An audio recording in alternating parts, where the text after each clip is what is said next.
नमस्कार साथियों, मैं संजय तिवारी अपने इस YouTube चैनल पर आप सभी का हृदय से स्वागत, वंदन और अभिनंदन करता हूं। आइए आज के इस वीडियो में मैं एक ऐसे शख्सियत, छत्तीसगढ़ के एक ऐसे शख्सियत से आप लोगों का परिचय कराना चाहता हूं जिन्होंने छत्तीसगढ़ की सांस्कृतिक यात्रा में छत्तीसगढ़ को सांस्कृतिक रूप से बुलंदियों में पहुंचाने में, छत्तीसगढ़ी गीतों की लोकप्रियता को बुलंदी में पहुंचाने में इस व्यक्ति ने बहुत ज़्यादा भागीरथी प्रयास किया है।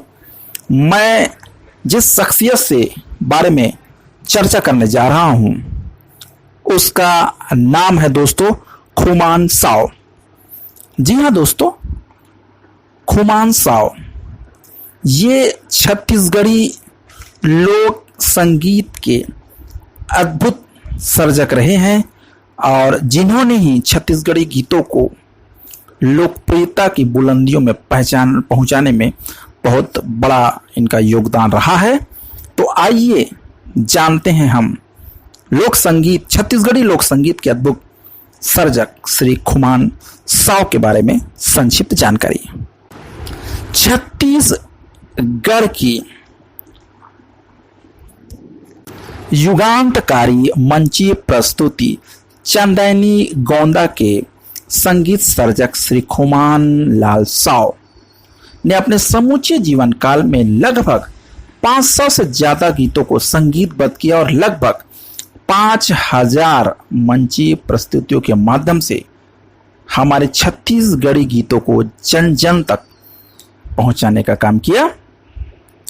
छत्तीसगढ़ी लोक संगीत के ध्वजवाहक कहे जाने वाले श्री खुमान साव का जन्म 1929 को छत्तीसगढ़ के राजनांदगांव जिले के डोंगर गांव के पास खुर्सी टिकुली नामक गांव में हुआ था।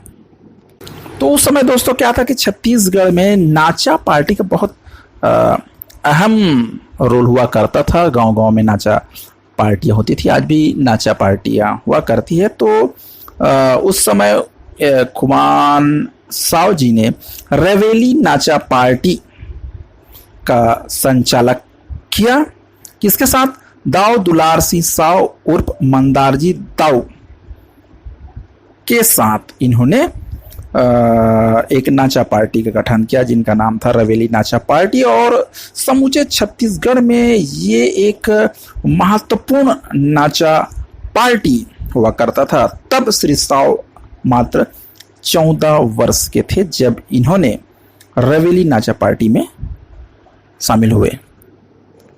तो खुमान साव जी जब इस नाचा पार्टी में सम्मिलित हुए तो वे एक हारमोनियम वादक की भूमिका में शामिल हुए और उन्होंने कोशिश किया कि नाचा में आ रही विकृतियों को वो सुधारने का और जो थोड़ा बहुत फुहरता आ गई थी उसको दूर करने का इन्होंने प्रयास किया। और इसी प्रयास के बदौलत 1950-51 में अपने गृह ग्राम खुर्सी टिकुली में एक हफ्ते का नाचा कार्यशाला का भी इन्होंने आयोजन किया।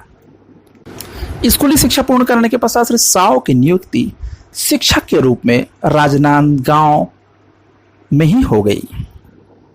तब इन्होंने स्नेह सम्मेलन में अपनी कला का बखूबी प्रदर्शन किया।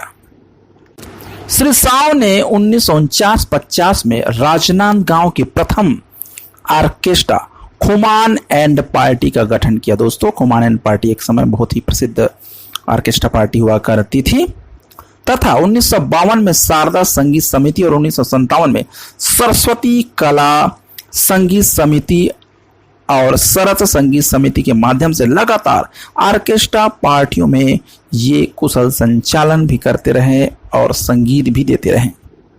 तो क्या होता है दोस्तों कि जब 1970 की बात है, जब ये खुमान साव जी राजभारती ऑर्केस्ट्रा एक समय छत्तीसगढ़ के टॉप की ऑर्केस्ट्रा हुआ करती थी का संचालन कर रहे थे, उसी दौरान इनकी मुलाकात लोक कला मर्मज्ञ समझे जाने वाले दाऊ रामचंद्र देशमुख से हुई और श्री देशमुख जो उस समय अपनी कालजयी प्रस्तुति चंदैनी गोंदा के निर्माण की योजना बना रहे थे और कलाकारों की तलाश कर रहे थे। ऐसे में उन्होंने श्री साव को इसमें जुड़ने के लिए आमंत्रित किया।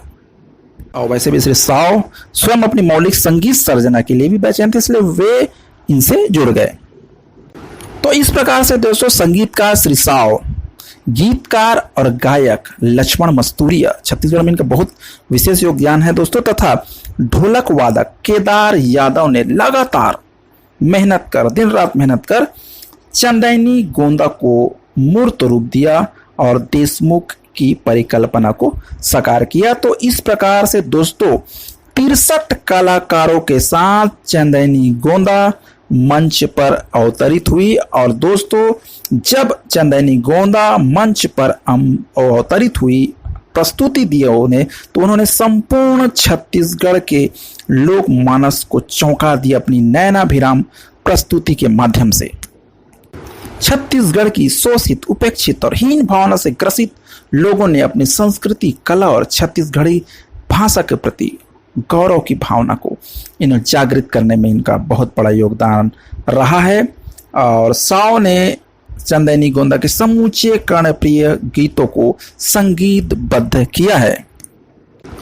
जैसा कि मैंने बताया कि श्री लक्ष्मण मस्तूरिया गीत भी रचते थे, तो श्री लक्ष्मण मस्तूरिया के गीत को इन्होंने अपने सुरों में इस प्रकार से ढाला कि छत्तीसगढ़ की जनता के कई गाने कंठहार बन गए। एक बात और बताना चाहूंगा दोस्तों कि चंदैनी गोंदा से जुड़ने से पहले श्री साव 1969 में आकाशवाणी रायपुर में इन्होंने 6 छत्तीसगढ़ी गीतों की रिकॉर्डिंग भी कराई थी। बाद में आकाशवाणी रायपुर से जो सुर सिंगार कार्यक्रम शुरू हुआ 1972 में 27 छत्तीसगढ़ी गीतों की भी उन्होंने रिकॉर्डिंग कराई। उस समय जब आकाशवाणी रायपुर से जब ये गीतों का प्रसारण होता था, ये कुछ गीत जैसे मोर संग चलो रे, या पता दे जा रे गाड़ी वाला, या फिर हो मंगनी माँ मांगे मया नहीं मिले मंगनी माँ, या बकरी के तुम नार बरोबर, या फिर धरती मैया जय होवे। तो इस प्रकार से जो बहुत ही बेहतरीन और फेमस जो गीत होते थे छत्तीसगढ़ के, तो इन गीतों को छत्तीसगढ़ में बहुत सर्वाधिक पसंद किया जाने लगा। आकाशवाणी रायपुर के सुर सिंगार कार्यक्रम के अलावा फरमाइशी कार्यक्रम, आप मन के गीत और प्रतिदिन शाम को प्रसारित होने वाले चौपाल कार्यक्रम में ये गीत कई वर्षों तक लगातार सुनाए जाते रहे। चंदैनी गोंदा से ही बहुत से दिग्गज कलाकारों ने जन्म लिया, जिनमें से श्री भैयालाल हेड़ाऊ, केदार यादव, लक्ष्मण मस्तूरिया, श्रीमती संगीता चौबे, अनुराग ठाकुर, साधना यादव, कविता वासनिक, लता खापर्डे, माया खापर्डे, भगवती साहू इत्यादि गायक गायिकाओं ने अपने आप को पुष्पित, पल्लवित और परिमार्जित किया। तो इस प्रकार से दोस्तों मैंने बहुत ही संक्षिप्त में आज छत्तीसगढ़ के प्रसिद्ध लोक संगीत के अद्भुत सर्जक श्री खुमान साव के बारे में मैंने बहुत ही संक्षिप्त और सारगर्भित तरीके से मैंने जानकारी दी। और 9 जून 2019 को श्री खुमान साव इस दुनिया से विदा हो गए। समस्त छत्तीसगढ़ वासियों ने उन्हें पूर्ण आंखों से अपनी श्रद्धा सुमन अर्पित किए। तो इस प्रकार से दोस्तों आज मैंने बहुत ही संक्षिप्त में हमारे छत्तीसगढ़ के लोक संगीत के अद्भुत सर्जक श्री खुमान साव जी के बारे में मैंने बहुत ही संक्षिप्त जानकारी प्रस्तुत की। उम्मीद करता हूं कि मेरी यह जानकारी, मेरी यह वीडियो आप सबको पसंद आएगी। फिर एक इसी प्रकार के किसी प्रसिद्ध हस्ती को लेकर मैं आप सभी के समक्ष फिर से उपस्थित होऊंगा। तब तक के लिए जय हिंद, जय भारत, जय छत्तीसगढ़।